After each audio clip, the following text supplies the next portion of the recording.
ভাবি, আপনি ব্যাগ গোছাইতেছেন, কোথায় যান? আমি আমার বাপের বাড়ি চলে যাবো, আমি এই বাড়িতে থাকবো না। চাচু, আমি তোমার না দেখা থাকতে পারবো না। আমি তোমার ছাড়া যাবো না চাচু। ওরে ছাড়াও তো তোর চাচ্চু থাকতে পারবো না রে মা।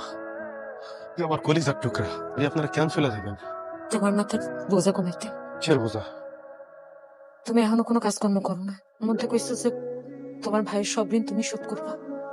এত কিছুর মধ্যে যদি আমি আর আমার মেয়ে এই বাড়িতে থাকি, তাহলে কথা বোঝা আরো বাইরে যাবে। বোঝা না ভাবি, আপনারা আমার বোঝা থেকে আপনারা কোথাও যাইতে পারবেন না, আপনারা এই বাড়িতেই থাকবেন ভাবি। রাশেদ, আমার জামাই মরে গেছে, কোথায় আমি কি করবো? অধিকার এই বাড়িতে থাকবো বলো? আমি কোন পরিচয় নিয়ে এই বাড়িতে থাকবো? আপনি আমার ভাইয়ের বোন, সেই পরিচয়ে আপনি এই বাড়িতে থাকবেন। তারপরে যদি আপনি মনে করেন যে আমার ভাই মরে যাওয়া আপনার পরিচয় মুছে গেছে, তাহলে দরকার পড়লে আমি আপনার নতুন পরিচয় দেবো। নতুন করে পরিচয় দিব মানে? পরিচয় দেবো মানে প্রয়োজন আমি আপনার বিয়া করুন ভাবি। রাশেদ, এইটা তুই কি করছ? আমি ঠিকই কইছি, প্রয়োজন আমি ভাবিরে বিয়া করবো। ভাবি আমার স্ত্রীর পরিচয় এই বাড়িতে থাকবো, আমার কলিজার টুকরা মুখটা আমার মায়ের পরিচয় এই বাড়িতে থাকবে। বড্ড ভয় লাগে রাশেদ, কোন কথা বলো না। ওর স্বামীর অনেক ভালোবাসি, জায়গা আমি কাউরে দিতে পারবো না। আমি স্বামীর স্ত্রীকে নিয়ে আমি সারা জীবন কাটাই দিতে চাই। আমি জীবনে অন্য কাউরে বিয়ে করতে পারবো না, তার দিতে পারবো না। যা বলার আমার বলেন। আমি হইতেছে তোর ভাবি আমাকে জন্য মাঝে মাঝে একটু সময় দিব, মিষ্টি মিষ্টি কথা কইব, আমাকে খুশি কইরা দিব। ব্যবস্থা যদি তুই করতে পারো, টাকা আর দিতে হইব না, সমস্ত ব্যবস্থা আমরা করব।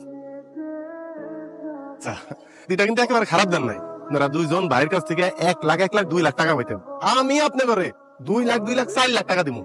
আপনাকে দুইজনেরই তো দুইটা আবি একটা জোয়ান মাইয়া আছে না, মাইয়া দুইটা না আমার হাতে তুলে দিবেন, আমি একটু ফুর্তি পারলাম আর কি।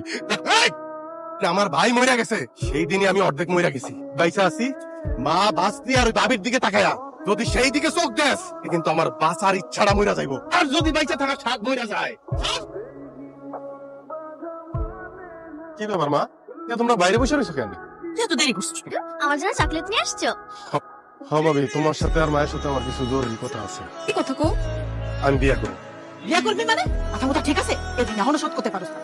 কত কষ্টে সংসারটা চলতেছে, কোনদিন বেকার। তা তুই বিয়ে করবি? তুমি এগুলো কি কইতেছো?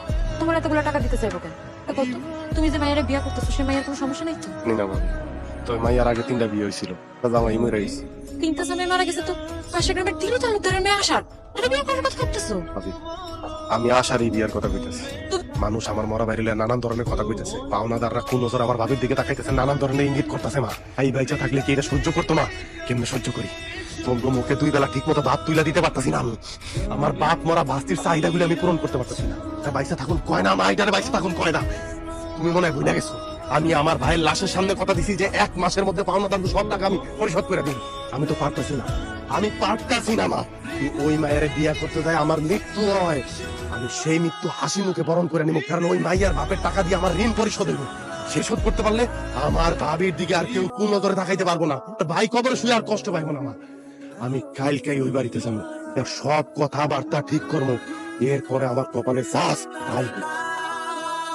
যদি কোনো কিছু করে আর তোমার ভাবির উদ্দেশ্য বড় বোনের মতো না দেখে, তোমার ভাস্তির দুই মেয়ের মতো না দেখে, শুধু তুমি এবার বলবা, এমনি আমি কাইটা নদীতে ভাসাই দেবো। ধন্যবাদ চাচা। আমার শেষ আরেকটা কথা আছে, আপনি আমার যে টাকাটা দিতেছেন, এইটা আপনি যৌতুক হিসেবে বিবেচনা করতে পারবেন না, আমি আপনার কাছ থেকে ধার হিসেবে নিতেছি।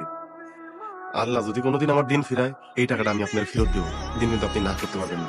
একটা ভালো মানুষ, তার প্রমাণ তুমি আবার দিবে। তোমার টাকা অন্য কোনো ছেলে হলো এই টাকার লোভ কিছুতেই সামলাইতে পারতো না। ঠিক আছে, তুমি টাকা ফেরত দিতে চাইতো, দিবে। আর যদি না দাও, তা তো আমার কোনো সমস্যা নাই বাবা। কি তোমার কথা শুনে ওর প্রাণ জুড়ে গেল। তোমার কি কমু, তোমার মতো ভালো ছেলের কাছে আমার মেয়ে বিয়ে দিয়ে আমি তো খুবই খুশি। যেহেতু দুই পক্ষের আপনারা রাজি, আমরা শুরু কাছে দেরি না করি, কি বলেন?